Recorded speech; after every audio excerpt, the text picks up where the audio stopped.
1934, lorsque la gauche bourgeoise républicaine a fait tirer sur les manifestants. Alors pourquoi je pense que c'est important d'en parler? Parce que dans les échanges que j'ai avec des gens qui connaissent un peu l'histoire, eh bien, je m'aperçois qu'il y a deux écueils. Vous avez soit la vision de gauche, donc qui nous a présenté le 6 février 1934 comme un coup d'État visant à prendre le pouvoir, fasciste, etc. Et d'ailleurs, c'est comme ça que c'était présenté après 1934. C'est comme ça que ça a provoqué l'arrivée du Front populaire, que la gauche bourgeoise, en fait, s'est appuyée sur la gauche populaire. Il y en avait... ou du moins ce à quoi ça ressemblait, notamment la CGT, le Parti communiste, c'est d'ailleurs ça qui a donné le Front populaire, donc en faisant croire un risque fasciste. Donc ça, c'est un peu la mythologie. Désormais, les historiens ont tiré un trait sur cette explication qui nous était encore vendue. Je me souviens d'avoir vu une émission avec feu Alexandre Adler, c'était il y a une dizaine d'années, où il expliquait comment la République s'est constituée face à la menace fasciste et a triomphé. Tout ça, c'est aussi faux que le mythe d'une révolution française qui se serait fait par le peuple contre les élites. En fait, il y a juste eu un transfert de privilèges de l'aristocratie et du clergé vers la bourgeoisie, comme on l'a souvent expliqué, comme je l'ai expliqué d'ailleurs dans mon livre, Le Livre noir de la gauche française, où je parle du 6 février 1934. Et je recommande donc la lecture du livre de Olivier Dard et Jean Philippet, donc février 1934, L'affrontement. Alors pour ceux qui n'ont, c'est chez Fayard, pour ceux qui n'ont pas les moyens de se le procurer, il y a une émission sur Mezza Voce qui était sortie il y a un an, si je me souviens bien, avec précisément un des auteurs, et c'est vraiment passionnant, ça s'écoute, si vous aimez l'histoire, si vous aimez comprendre ce qui a décidé du monde dans lequel on vit, vous mettre en perspective, notamment le 6 février 1934, le massacre des Gilets jaunes par le régime d'Emmanuel Macron, tout ça, évidemment, c'est lié. Donc ça, c'est le premier mythe, donc qui, encore une fois, est démonté désormais par les historiens. Et le deuxième mythe, et ça, c'est le mythe de l'extrême droite, donc la plus bête du monde, l'extrême droite française.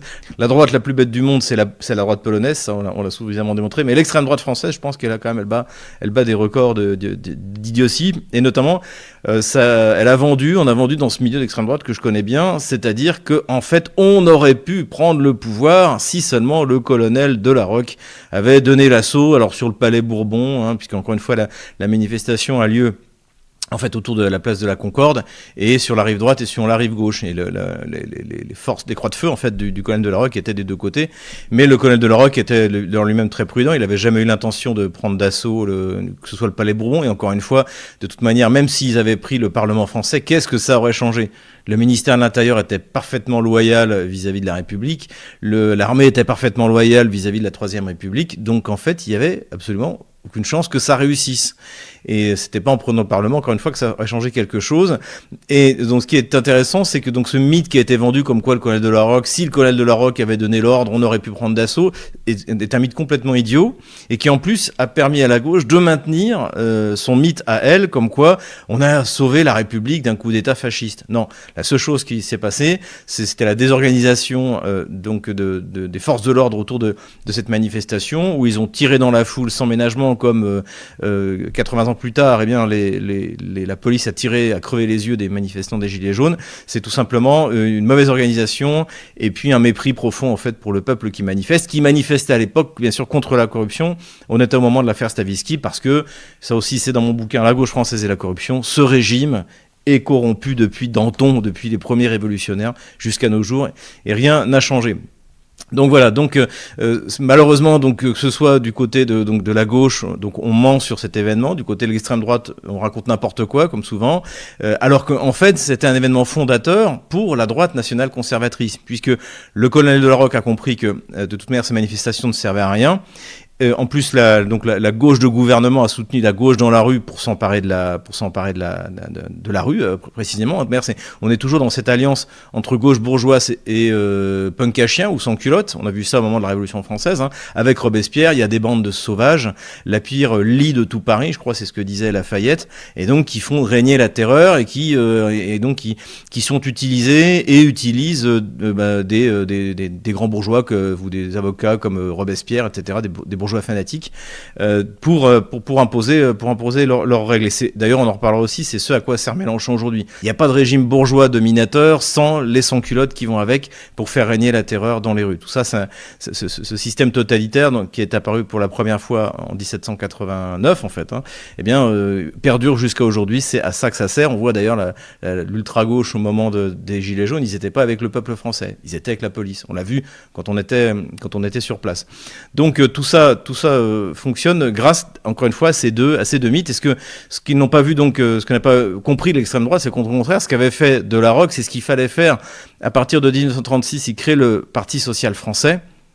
Au bas mot, 1 200 000 adhérents, au bas mot, avec très ouvert en plus aux femmes, énormément d'actions sociales, de l'aspiration du catholicisme social du 19e siècle. Donc vraiment une action extraordinaire qui inspirera d'ailleurs le général de Gaulle. D'ailleurs, c'est le général de Gaulle qui réhabilitera le colonel de Larroque après être revenu au pouvoir, puisque évidemment la gauche, c'était la statue du commandeur, le colonel de Larroque, il avait été témoin de l'impréparation de la France à la guerre, de la trahison du régime républicain, etc. Donc tout ça, ils ont fait, alors que lui est un grand résistant. Évidemment, ils l'ont mis de côté, ils l'ont emprisonné après la guerre, alors qu'il revenait de camp de concentration. Bref, donc ça a permis donc la naissance d'un parti qui aurait dû remporter les élections au printemps de 1940. Et là aussi, le paradoxe, contrairement à ce qu'il veut nous faire croire, c'est que non seulement la gauche a préparé la défaite, non seulement elle a organisé la collaboration, mais en plus elle a été sauvée par Hitler, parce que sans Hitler, le colonel de Larroque arrivait au pouvoir et balayait toute cette chienlit qui a pu finalement rester au pouvoir. Ils ont expédié Pierre Laval, le socialiste opportuniste, ils lui ont fait un semblant de procès au moment de la libération, ils l'ont liquidé et après...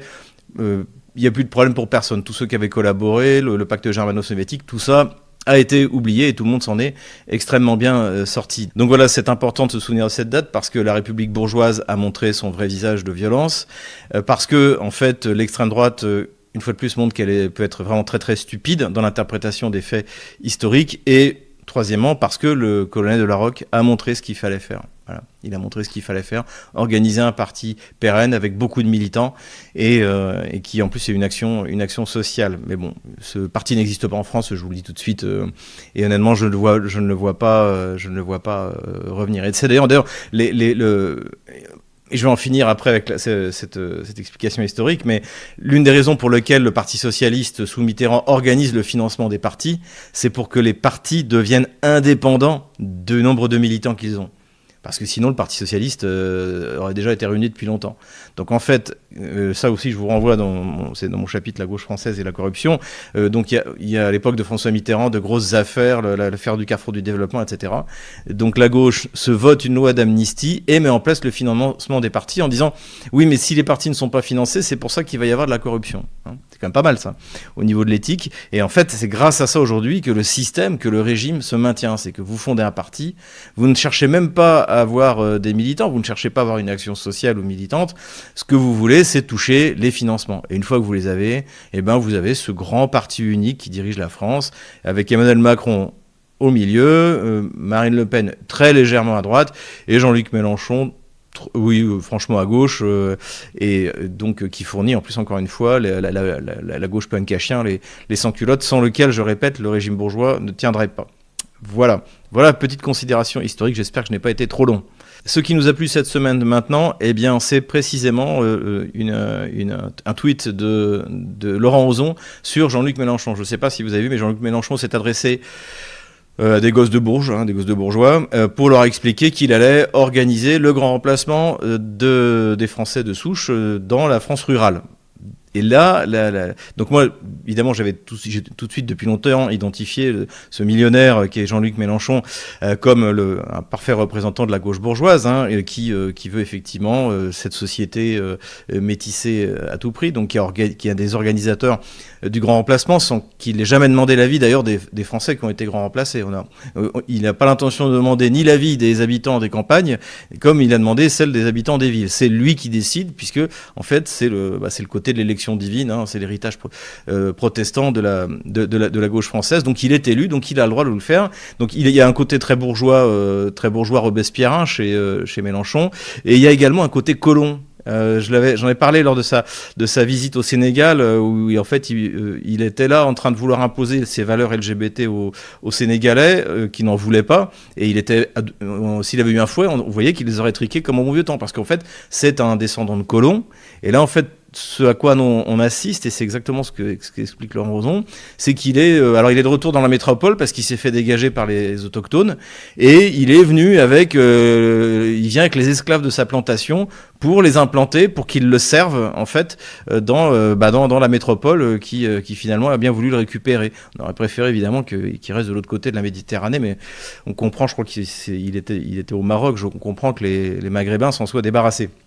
Mais bref, et ça, cette analyse, cette vision en fait de ce qu'est réellement Mélenchon, c'est-à-dire un colon, un bourgeois qui a une haine absolue pour la France traditionnelle, eh bien ça, c'est parfaitement souligné. Et d'ailleurs, ça me permet de faire la transition avec la deuxième chose qui m'a plu cette semaine, c'est le bouquin d'Alain Soral. Merci à Contre-Culture de me l'envoyer. Donc c'est aux éditions Contre-Culture. Plus con, tu meurs. Et alors c'est sous la forme d'un abécédaire. Alors un peu, je crois que c'était comme ça qu'il avait fait finalement comprendre l'époque, son dernier. Et puis j'ai retrouvé dans ma bibliothèque un peu l'ancêtre de ce bouquin-là, Alain Soral, l'abécédaire de la bêtise ambiante. C'est du Soral, donc en fait le sens de la formule. Il y a des moments où vraiment on rit bien. Je me suis bien amusé. C'est un livre d'ailleurs que moi je l'ai lu de la première page jusqu'à la fin, mais en fait vous pouvez piocher dedans parce que c'est le principe de l'abécédaire. Il y en a les sujets sont pas forcément liés. Il y a des aphorismes, mais en fait il y a aussi des textes un peu longs. On y retrouve les discours qu'il avait fait pour Jean-Marie Le Pen. Il y a des textes très bien qui m'ont beaucoup plu sur la Russie. Il y en a un notamment, ça s'appelle Poutine et les oligarques, et c'est très très bien résumé ce qui s'est passé lors de l'arrivée de Vladimir Poutine au pouvoir. J'ai trouvé ça très bien vu, très bien senti, bon sens de la formule encore une fois. Voilà, les pro-palestiniens et pro-LGBT, puisqu'on parle de Mélenchon, ça aussi c'est quelque chose qui nous concerne bien. Quoi d'autre encore à propos de la guerre en Ukraine, quand il y en a pas, il y en a pas.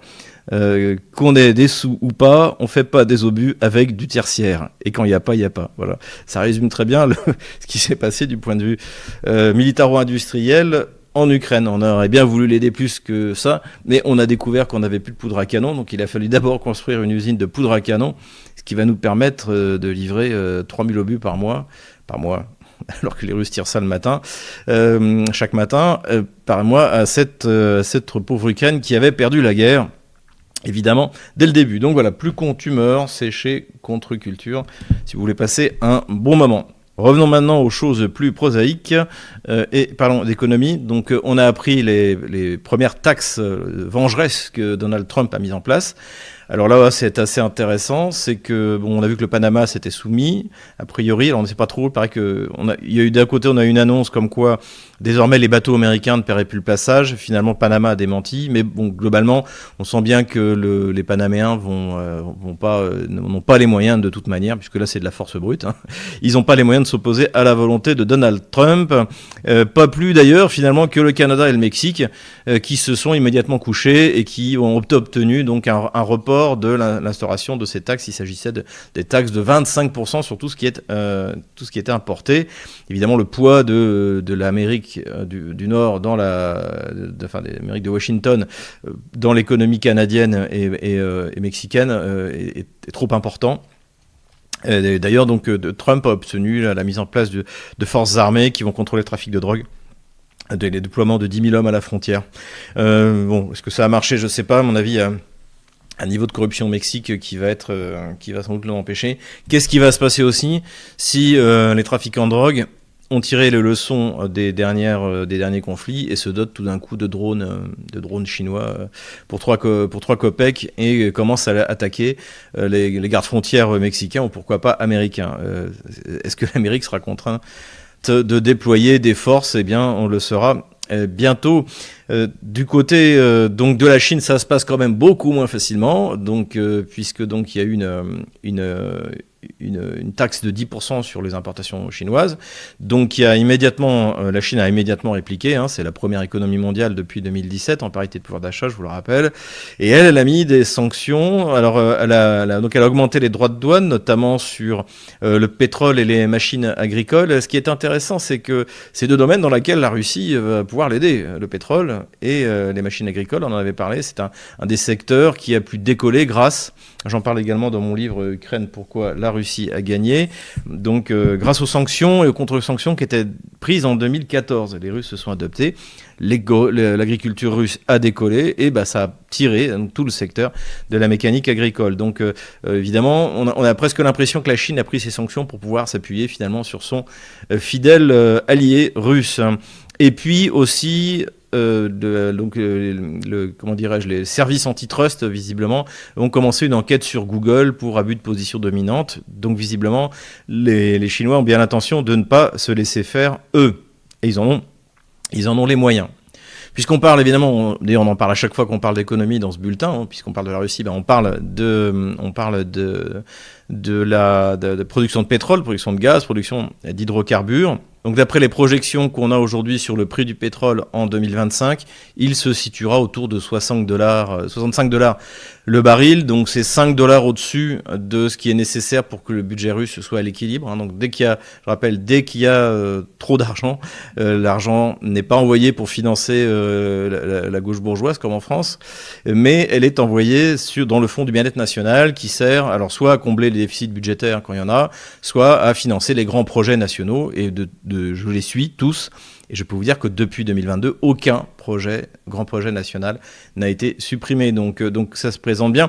Ce qui est intéressant aussi, c'est que le prix moyen va baisser par rapport à l'année 2024, mais l'État russe va gagner plus d'argent parce qu'il a modifié la fiscalité à l'extraction. En fait, il a augmenté les taxes. Il a raison, il se paye sur la rente pétrolière. Ça sert à ça. Donc, sachant que beaucoup des sociétés pétrolières sont d'État, mais pas tous, et ça va permettre évidemment de mettre des petites noisettes de côté pour en finir définitivement avec le temps. Donc, ça devrait rapporter quelque chose comme 380 millions de dollars de plus que l'année précédente. Donc, de ce côté-là, les choses vont bien. Les choses vont d'autant mieux que l'OPEP s'est réuni, l'OPEP+, donc avec la Russie, en annonçant aucune décision par rapport à ce que souhaitait Donald Trump. Le souhaitait-il vraiment ? Les producteurs de pétrole de schiste américains n'ont pas intérêt à avoir des prix du pétrole trop bas. Ils ont des coûts d'exploitation qui sont importants. Mais en tout cas, visiblement, l'OPEP ne va pas changer et la prochaine réunion devrait avoir lieu au mois d'avril. On parle encore d'hydrocarbures et cette fois de gaz. Bonne nouvelle pour la Slovaquie, c'est que désormais, le gaz russe l'atteint en ne passant plus par l'Ukraine, mais en passant par la Hongrie. Donc ce fameux Turkish Stream plus Baltic Stream qui remonte maintenant jusqu'à la Slovaquie, qui pourrait très bien d'ailleurs remonter jusqu'à l'Autriche. Alors visiblement, ils doivent, je pense, utiliser les tuyaux d'avant, c'est-à-dire les tuyaux de gaz qui amenaient le gaz par l'Ukraine, mais j'ai cherché un peu si les schémas étaient expliqués, je n'ai rien trouvé, mais c'est vraisemblablement ce qui a été fait parce que je ne les vois pas construire comme ça une branche de Baltic Stream supplémentaire d'un seul coup. Donc ça, en fait, un gazoduc peut être utilisé dans un sens ou dans l'autre si on sait y faire. Donc ça, c'est une bonne nouvelle pour la Slovaquie. C'est en revanche une mauvaise nouvelle pour l'Ukraine puisque son chantage ne fonctionne pas. Et donc là, c'est Fico, le Premier ministre slovaque, qui a toutes les cartes dans la main. D'autant plus que le ministère de l'énergie ukrainienne vient d'annoncer qu'il manquait jusqu'à la fin de l'hiver 1 milliard de mètres cubes. Pour vous donner un ordre d'idée, un tuyau de gaz de Nord Stream 1 ou 2, c'était 28 milliards de mètres cubes. Donc il y avait 4 tuyaux de 28 milliards de mètres cubes. Donc 1 milliard, c'est beaucoup. Et donc la seule solution, ce sera évidemment d'importer du gaz russe. Donc on attend simplement le moment, on en avait parlé la semaine dernière, où on va nous expliquer qu'en fait c'est du gaz azéri.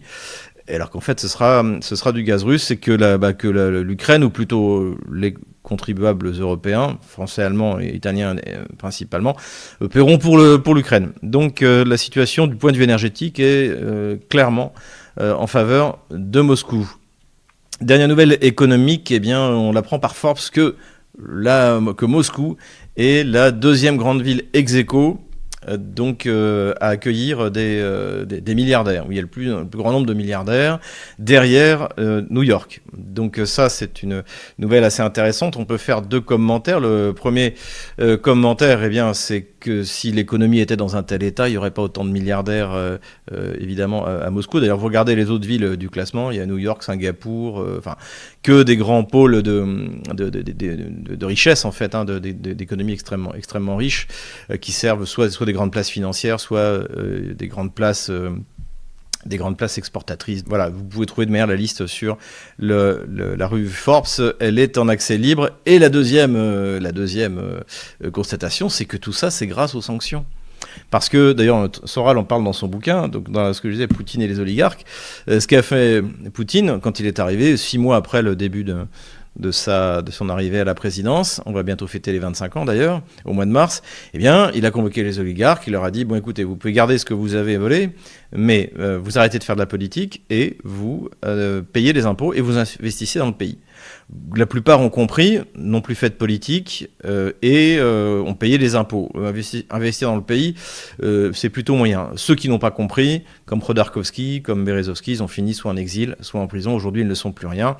Et ce qui fait qu'aujourd'hui, il n'y a plus d'oligarques parce que il y a des milliardaires, mais ils n'ont aucun pouvoir. Le pouvoir, aujourd'hui, il est entre les mains du régalien, c'est-à-dire de Vladimir Poutine et de ses ministres et du Parlement russe. Mais malgré cette mise au pas qu'on aurait bien aimé voir également en Ukraine, eh bien, les oligarques hésitaient beaucoup à investir à Sochi plutôt que sur la Côte d'Azur, plutôt qu'à Courchevel. Donc, en fait, mettre une partie de leur fortune à l'étranger, en se disant, parce qu'en fait, aussi une des raisons, c'est qu'ils avaient peur de l'État centralisateur russe.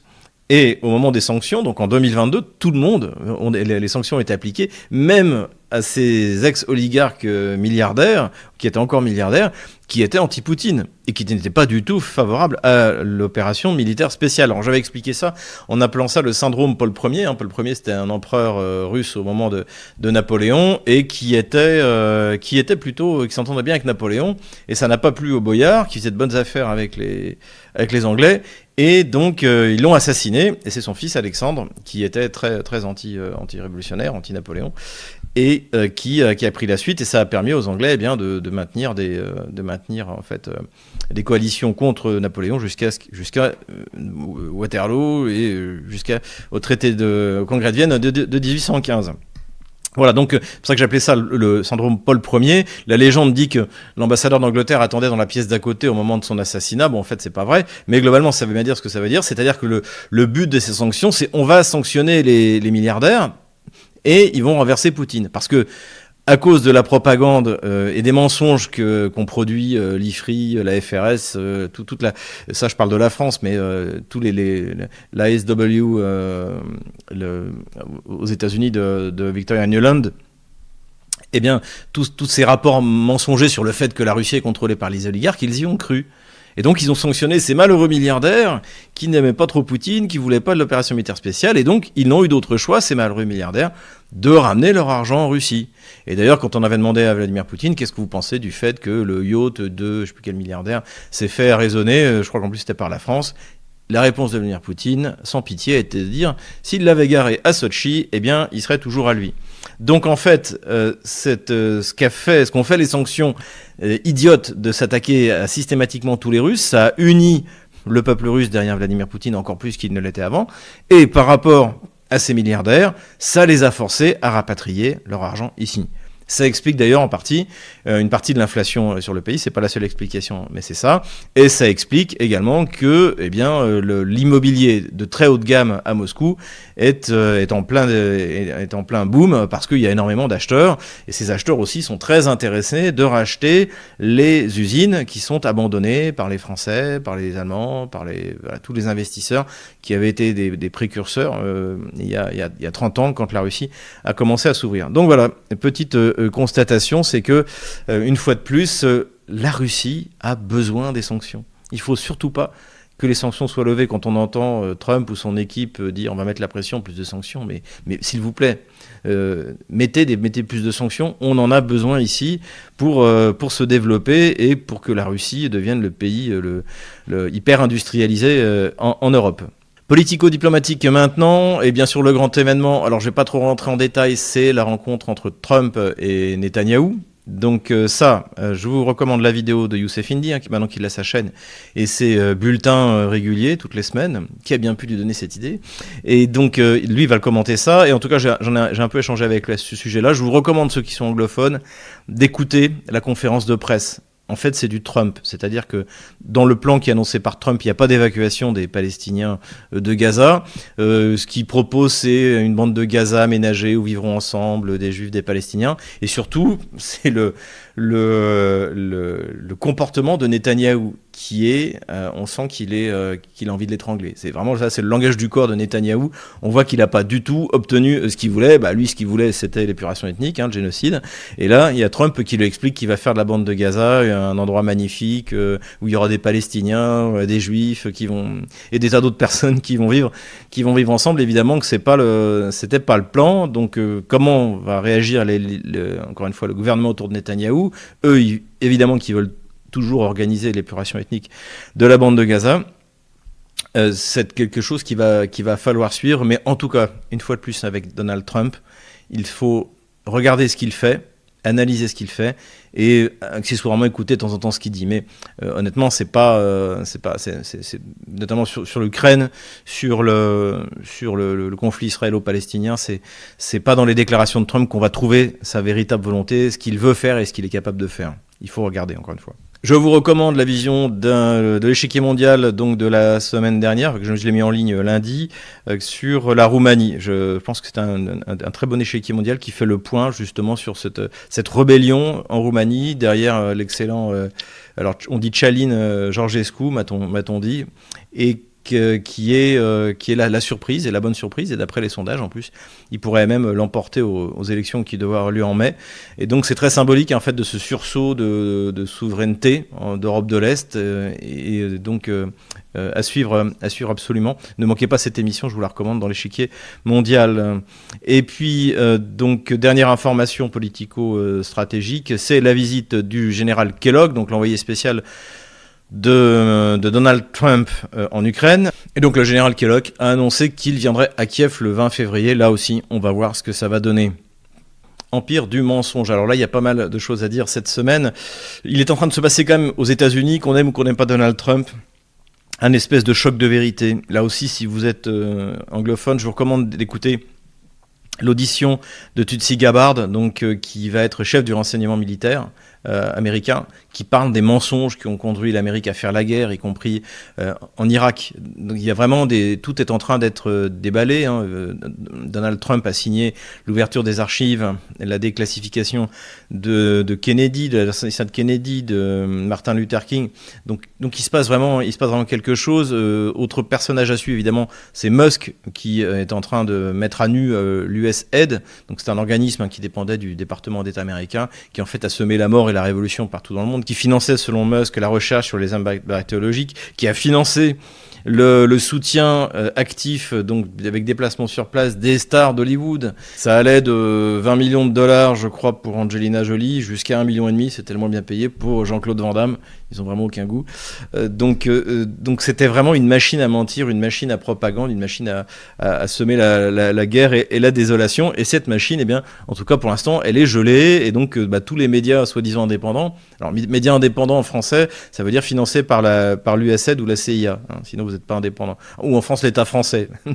donc ça, c'est quand même des choses très fortes qui se passent. Et puis on a Kennedy qui devrait nous révéler quand même pas mal de choses sur le complexe militaro-médical américain, sur toute la gestion catastrophique et mortelle de la crise Covid. Donc voilà, choc de vérité. Donc évidemment, ça avait sa place dans notre rubrique du mensonge. Et surtout, et bien sûr, c'est ce qui nous intéresse, stratpolisation de Marco Rubio, le nouveau secrétaire d'État aux Affaires étrangères américain, qui a déclaré dans une interview il n'aurait jamais fallu faire croire que le problème, c'est qu'il y avait des gens qui avaient fait croire à l'Ukraine qu'elle pouvait l'emporter et qu'elle pouvait récupérer ses frontières d'avant 2014. Et donc ça, c'est exactement ce que j'ai décrit dans mon livre. Voilà. Ukraine, pourquoi la Russie a gagné. Donc d'où la petite vignette, c'est stratpolisation du Make America Great Again. Marco Rubio a dû lire en cachette, s'est fait traduire mon livre qui explique exactement ça. C'est que l'Ukraine, c'est d'où le titre, n'a jamais eu, même avec l'aide de l'OTAN, aucune chance de l'emporter face à la Russie. Et ben ça, c'est ce qu'on est c'est le constat qui est en train d'être fait sur les médias de grand chemin, notamment en France. Donc voilà pour ce choc de vérité qui est en train d'arriver aux États-Unis. En revanche, eh bien, en Europe, c'est toujours l'accumulation des gros et des petits mensonges. Alors, il y en a qui m'a beaucoup fait rire. Il y a donc le général Zaloujny, aujourd'hui ambassadeur d'Ukraine à Londres. Eh bien, pour lui faire plaisir, le ministre des Affaires étrangères anglais, David Lammy, a expliqué que notre alliance ne date pas d'aujourd'hui. Elle date de l'époque où les princes britanniques épousaient des princesses kieviennes. Et alors là, évidemment, comme j'ai un peu travaillé sur la dynastie, notamment pour expliquer la continuité entre la Rousse de Kiev et la Moscovie, et ensuite l'Empire de Russie, et ensuite même le lien dynastique entre les liens dynastiques entre les Ryurikides et les Romanov. Donc j'ai cherché, ça m'a pris du temps, j'ai cherché, j'ai envoyé un message sur X où des gens très cultivés m'ont répondu. J'ai cherché, mais de quel prince britannique parle-t-il ? J'ai fait l'inventaire, j'en ai trouvé aucun. Et alors bon, il raconte n'importe quoi, hein, ce ministre des Affaires étrangères britannique. Cela dit, un prince russe, le prince de Smolensk, et qui a épousé une princesse anglaise. Donc en fait c'est l'inverse. C'est le prince russe qui a épousé surtout que c'est un prince de Smolensk, donc c'est la Russie d'aujourd'hui. Et quand il l'épousait, d'ailleurs, il n'était pas encore prince de Kiev. Donc voilà. Ou alors, autre suggestion qui m'a été faite donc dans mon appel à l'aide sur Twitter, c'est qu'en fait la dynastie qui règne à l'époque, donc au Moyen-Âge, sur l'Angleterre, en fait, ils sont héritiers des rois de France. Édouard III d'Angleterre, il était descendant de Saint-Louis. Alors pas par la primogéniture, mais il était descendant de Saint-Louis, et que donc, en fait, on peut considérer que dans la mesure où Henri Ier a épousé Anne de Kiev, et que donc tous les rois de France ont du sang russe, eh bien aussi les princes britanniques, comme dirait le ministre, ont du sang russe. Voilà. Bon. En conclusion, eh bien, avec l'Ukraine, on est toujours dans du maître Gims, je sais pas comment on dit, donc qui expliquait qu'il y avait l'électricité, je crois, et le wifi dans les pyramides d'Égypte. Eh bien, avec l'Ukraine, c'est exactement la même chose. Et d'ailleurs, je consacre un chapitre dans mon livre à toutes ces élucubrations, sur toutes ces élucubrations. Empire du mensonge toujours, il y en a beaucoup cette semaine. Que sont devenus les Nord-Coréens ? LCI est en panique parce que les Nord-Coréens russes, que les Russes avaient fait venir, parce qu'ils avaient tellement de pertes, comment ça se fait que les Russes avancent, puisqu'ils ont des pertes, ils ont perdu 1 million d'hommes, etc. Donc c'est les Nord-Coréens. Il y a des Érythréens, des Nord-Coréens, etc., etc. Alors, le problème, c'est qu'on n'en a pas vu. Et donc, du coup, ils ont disparu. Finalement, ils sont venus, ils ont eu beaucoup de pertes, ils ont disparu. Ce qui m'a frappé, c'est que je vous recommande aussi, j'ai fait une émission sur la Corée du Nord récemment, et donc j'ai pu parler avec des spécialistes de la Corée du Nord, et ils m'ont fait suivre un interrogatoire de 2 Nord-Coréens par sans doute les forces spéciales ukrainiennes, aidées par un traducteur venu de Corée du Sud. Comment on sait ça ? C'est l'accent, en fait. Ils m'ont expliqué qu'en fait, il y a un dialecte nord-coréen, un dialecte sud-coréen, et donc on entend bien que c'est des Nord-Coréens qui parlent et d'autres qui leur répondent. Et ce qui est étonnant, c'est que cette vidéo n'a pas été vraiment utilisée. Alors, pour une fois, il y avait des prisonniers nord-coréens. Et l'explication, en fait, elle vient du fait que c'est par rapport à ce qu'ils disent. Puisque notamment, il est demandé donc un des prisonniers nord-coréens s'il sait où il est, il ne sait pas où il est. Tout ce qu'on lui a dit, c'est qu'il allait subir un entraînement dans des conditions proches du réel. Et c'est exactement ce que j'ai expliqué depuis le début, c'est que je suis certain qu'il y a des Nord-Coréens, évidemment pas des dizaines de milliers. Il y a ceux qui viennent instruire les Russes sur les matériels systèmes anti-chars, les canons Koksan de 170 mm qui tirent à 60 km, qui viennent former les Russes. Donc là, il y a des soldats russes. Et puis il y a ceux qui viennent comme observateurs s'instruire, s'entraîner par rapport à la première armée, avec la première armée du monde, qui est la première armée de terre du monde, qui est l'armée russe. Et visiblement, c'est ce à quoi on a affaire, et ça explique que donc cette interview n'a pas été tournée en boucle. Je pense que ces 2 soldats, d'ailleurs, ont été capturés dans une opération des forces spéciales ukrainiennes qui se sont infiltrés à l'intérieur du territoire russe et qui ont réussi à attraper ces 2-là. Évidemment qu'il n'y a pas 10 000 Nord-Coréens, qu'il n'y a pas des dizaines de milliers de Nord-Coréens, on l'a expliqué, l'armée russe est arrivée à un niveau de professionnalisme dans sa guerre qui fait que ça les embarrasserait plutôt qu'autre chose. Et les pertes de l'armée russe sont bien inférieures à ce qui est annoncé dans les médias de grand chemin. Et d'ailleurs, c'est ce qu'a souligné un député ukrainien de la Rada, Madame Shorokhod, qui a expliqué que en fait, si jamais les chiffres qui sont donnés étaient vrais, l'armée russe n'existerait plus. Et c'est ce que également un point qu'on a abordé dans notre livre. Je rappelle qu'en février 2023 ou janvier 2023, l'état-major, donc le chef d'état-major de l'armée norvégienne, avait expliqué qu'il y avait 180 000 de morts et blessés graves russes, donc les pertes russes, ce qui est plus que le contingent tel qu'il est annoncé par l'OTAN, qui était on a eu des chiffres entre 120 et 160 000. Donc en fait, on a été sur les pertes, toujours sur du grand n'importe quoi, dès le début. Et le problème, c'est qu'après, comme on annonçait beaucoup trop de pertes dès le début, eh bien, c'est la spirale infernale et le mensonge devient de plus en plus gros. Et même maintenant, aujourd'hui, on voit un député ukrainien et c'est devenu inacceptable. Et enfin, nous arrivons au moment bunker de la semaine. Et le moment bunker de la semaine, on le doit une nouvelle fois sur LCI.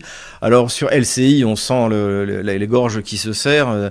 Alors c'est pas tellement qu'ils se fassent du souci pour l'Ukraine, c'est qu'ils sont en train de s'apercevoir qu'ils vont tous passer pour des débiles. Franchement, si vous avez du temps à perdre, regardez cette émission-là que j'ai repérée, parce que j'allais chercher un gamelin, je suis tombé là-dessus, et où là, ils sont tous en train d'essayer de tergiverser. Oui, mais on l'avait dit, mais dans ce cas, qu'est-ce qui va se passer ? Et donc, finalement, ils ont trouvé la solution. C'est pas grave si la Russie s'empare des territoires ukrainiens, ce sera l'Alsace-Lorraine. Donc ça, évidemment, ça vient de Titelman. Et ce qui est dingue, c'est cette absence de connaissance de l'Ukraine. C'est-à-dire que les territoires que la Russie a pris, effectivement, pour la Russie, c'est l'Alsace-Lorraine. Et ce qui est en train de se passer, c'est ce que nous, on a connu en 1918, c'est le retour de l'Alsace-Lorraine chez nous. Et en tant que demi-lorrain par ma mère, eh bien, je peux vous dire qu'on avait vraiment mon grand-père, qui en plus après a servi dans l'armée française en 1940, eh bien, mon grand-père était fier de revenir en France. Et il était parfaitement germanophone. Hein, voilà. Comme mon grand-père, les Lorrains, ils étaient contents de revenir en France. Si aujourd'hui, on dit aux Donchanin, habitants du Donbass, ou aux habitants de Zaporozhye, aux habitants de la région de Kherson ou de Crimée, vous allez revenir en Ukraine, mais eux vont se soulever contre la Russie, pour le coup, pour rester avec la Russie. Donc en fait, la comparaison ne vaut absolument rien. Ça pourrait être vrai pour l'ouest de l'Ukraine, par exemple. Cela dit, là, c'est plutôt l'Alsace-Lorraine de la Pologne. La Galicie, la Volhynie, c'est plutôt l'Alsace-Lorraine de la Pologne ou alors de l'Autriche-Hongrie. Mais là, en ce qui concerne la Nouvelle-Russie, là, les territoires où se trouve la Russie, évidemment que ceux qui sont contrôlés par la Russie sont très heureux d'y être, comme des Alsace-Lorrains, de rentrer en France en 1918. Et je pense que les Odessites, les habitants d'Odessa, ne rêvent que de ça. De la même manière que le bout de Hongrie qui a été pris par Staline pour être donné à la République socialiste soviétique d'Ukraine, ces 150 000 Magyars rêvent de revenir en Hongrie, et pareil pour les Roumains, et pareil, je crois qu'il y a des Slovaques également, pareil pour toutes ces espèces de minorités qui ont été donné par Staline donc qui est le fondateur de l'Ukraine, hein, le véritable fondateur de l'Ukraine, c'est Staline. Et donc tout ça, ce serait bien, oui, qu'à la fin du conflit en Ukraine, tous ces territoires retournent, qui en Hongrie ou en Moldavie, qui en Slovaquie, qui en Hongrie. Voilà, donc c'était le moment bunker de la semaine. Armement maintenant, on en avait parlé la semaine dernière, pas mal d'informations contradictoires en ce qui concerne les livraisons d'armes américaines.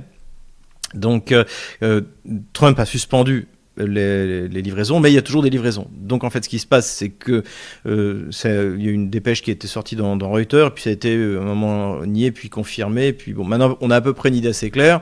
C'est qu'en fait, durant l'année 2024, il y a eu les livraisons d'armement ont largement baissé, même après le vote en avril par le Congrès américain de l'aide supplémentaire accordée majoritairement à l'Ukraine à Israël et également à Taïwan. Donc malgré ça, les livraisons ont baissé, sauf après l'élection de Trump.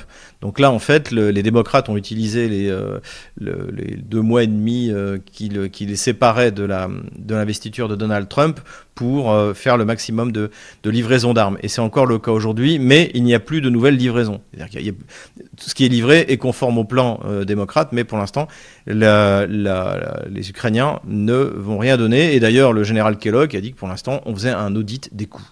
On voulait voir combien ça avait coûté et où ça allait. Et là, je pense qu'on va en apprendre de belles, puisqu'en plus de Zelensky, dans un moment d'hystérie lors d'une interview, a expliqué qu'en fait 58% de l'aide qu'on lui avait promis, il ne l'avait pas obtenue. Alors là, évidemment, ça a attiré l'attention d'Elon Musk et de tout le monde, mais où est passée toute cette aide? Donc on vit encore une fois des moments intéressants et amusants, si ce n'était pas la guerre, évidemment, avec tous ces morts. Armement toujours, eh bien la France, ça y est, a livré son premier Mirage magique qui va être le game changer, qui va changer évidemment le sort des armes sur le terrain ukrainien. Je plaisante. Déjà, il n'y en aura pas assez. Ensuite, c'est un avion qui est très bien en son temps, mais qui est assez ancien. Il est monomoteur.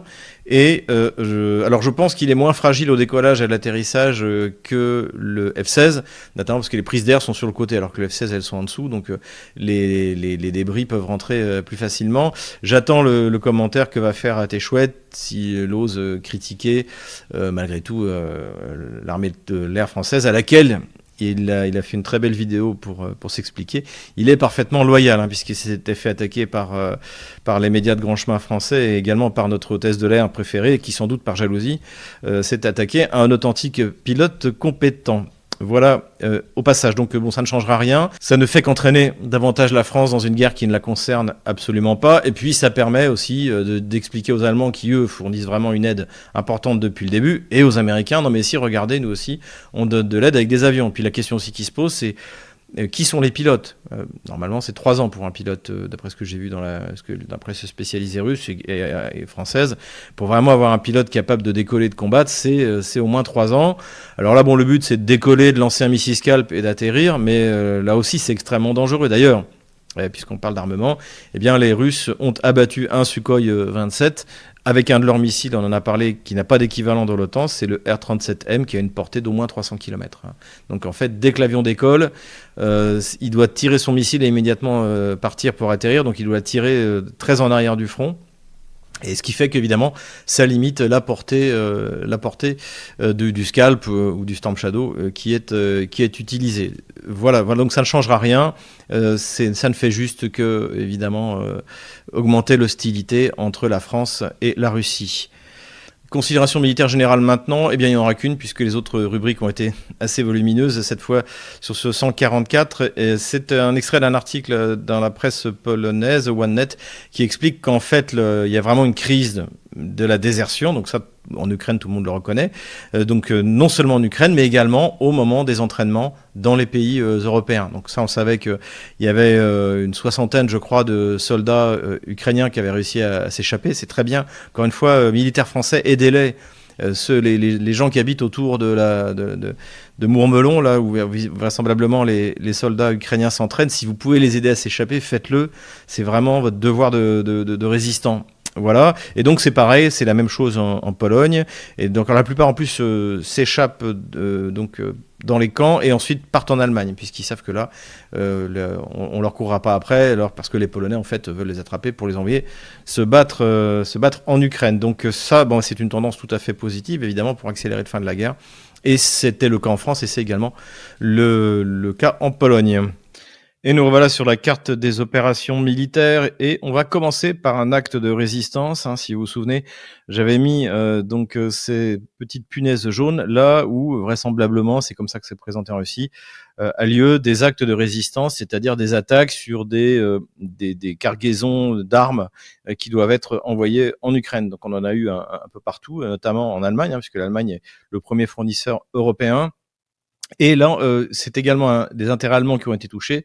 Donc, une usine de munitions en Espagne, près de la ville de Murcie, je sais pas comment on dit en espagnol. Et donc, voilà, bon, c'est longtemps qu'il n'y en avait pas eu un. Donc, ça valait la peine d'être signalé. Passons maintenant aux frappes dans la profondeur. Donc, les Kieviens continuent leurs attaques dans la profondeur du territoire russe avec leur leurs drones, leurs ULM, et donc ils ont frappé une usine à gaz, eh oui, près de la ville d'Astrakhan, mais a priori pas de dégâts majeurs.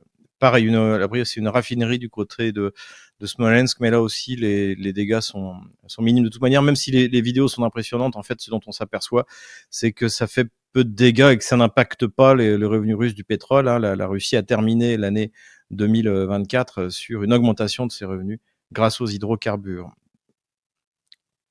Et on va commencer par la région de Koursk, puisque les Kieviens ont lancé 2 offensives pour essayer de récupérer les territoires dont les Russes les avaient chassés ces dernières semaines. Donc il y en a une dans cette direction, dans la direction de Kulenskoye, ici, et une autre dans la direction d'Ulanok, ici. Donc a priori, au moment où je tourne cette vidéo, c'est-à-dire nous sommes jeudi soir, eh bien, ces 2 offensives ont échoué, un peu comme celle du 5 février. Là, ils avaient quand même attendu que le temps soit un peu plus couvert, mais comme on le voit d'ailleurs sur beaucoup de vidéos qui circulent, les dronistes font un véritable carnage. Donc quand même 3 bataillons ont été impliqués, donc ça fait quand même beaucoup de monde. Tout ça pour rien, tout ça pour essayer de tenir cette espèce de hernie qui ne sert absolument à rien, alors qu'on va le voir, sur le reste du front, les Russes avancent partout. Allons-y précisément sur le reste du front. Donc du côté de Kharkov, là ça n'a pas bougé. Au nord, en revanche, à l'est, ça a bougé, puisque les Russes se sont offert une nouvelle tête de pont de l'autre côté de la rivière Oskol. Ici, à cet endroit-là, donc pour s'emparer du village de Topoli. Donc il y a 2 Topolis, hein. Il y en a un côté russe et un côté ukrainien. Enfin, c'est encore l'Ukraine pour l'instant. On verra plus tard. Et donc là, visiblement, les Russes veulent continuer leur offensive pour non seulement déborder l'armée ukrainienne du côté de Kupiansk, mais également sans doute vouloir taper du côté de Volchansk. Donc on va voir ce que ça va donner. Là, les Russes consolident leur tête de pont de manière très sérieuse, donc aussi à l'ouest de la rivière Oskol, et s'apprêterait donc à lancer une grande manœuvre de débordement autour de la ville, à l'ouest de la ville de Kupiansk. Les combats continuent également au sud, donc dans la direction de Liman, mais pour l'instant, les Russes n'ont pas réussi à s'emparer de la localité de Kolodiadzi. On espère que ce sera pour la semaine prochaine. Combat autour de Seversk, mais pas de changement de la ligne de front. Ici, c'est toujours pas clair, donc je laisse comme ça. Du côté de Tchasofiar, là, les Russes sont largement avancés. Ma ligne de front est sans doute pas au jour du tout. Ils en sont emparés de toutes les hauteurs. Donc en fait, la ville est également, sans doute a priori cette zone-là. Donc la semaine prochaine, je ferai une carte vraiment précise, mais c'est très mal engagé pour l'armée ottano-kievienne.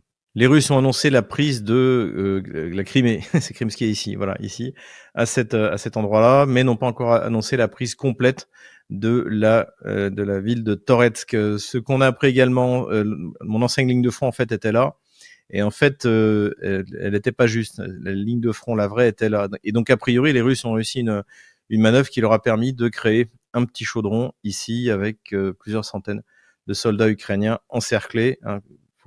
Une fois de plus, l'incompétence du commandement ukrainien de laisser des troupes encerclées dans une hernie aussi facile à fermer. Donc, c'est toujours du grand n'importe quoi. Les Russes continuent à avancer vers la TO 504 ici et se sont emparés du village de Vodiane Vtaroy ici, et donc continuent à pousser vers le nord. Donc là, l'idée, c'est évidemment un grand encerclement de toute cette zone-là en suivant la T 0504. Du côté de Pakrovsk maintenant, les Kieviens ont lancé une série de contre-attaques, donc pour essayer de rejeter les Russes d'Oudachne, pour essayer de les rejeter de Kotlino, et également au sud de Pakrovsk. Pour l'instant, visiblement, ces attaques n'ont pas amené à grand-chose, pas plus qu'à Kursk, donc j'ai pas touché à la ligne de front. A priori, d'ailleurs, les Russes ont même avancé davantage dans Oudachne, mais bon, tant que je n'aurai pas la certitude, je ne toucherai pas à la ligne de front. Confirmation en revanche de la prise du village de Severnay ici. Et les Russes continuent petit à petit à liquider donc le chaudron de Kourakovo, enfin plutôt ce qu'il en reste, et notamment de Dachne. Ah, là, ma carte n'est pas à jour. On a appris que Oudachne avait été libéré par l'armée russe cette semaine. Donc on devrait à peu près avoir quelque chose qui ressemble, qui ressemble à ça. Voilà. Là aussi, les ordres de retrait n'ont pas été donnés et donc ceux qui arrivent à s'enfuir se font bombarder tout le long de la N15 à cet endroit-là. Et les Russes essaient toujours, évidemment, de faire un encerclement bien plus large de ce côté-là. Voilà, c'est tout pour cette semaine. J'enlève la ligne de front de la semaine dernière et voilà où nous en sommes le jeudi 6 février 2025. C'est tout pour aujourd'hui. J'espère que cette vidéo vous a plu. Inscrivez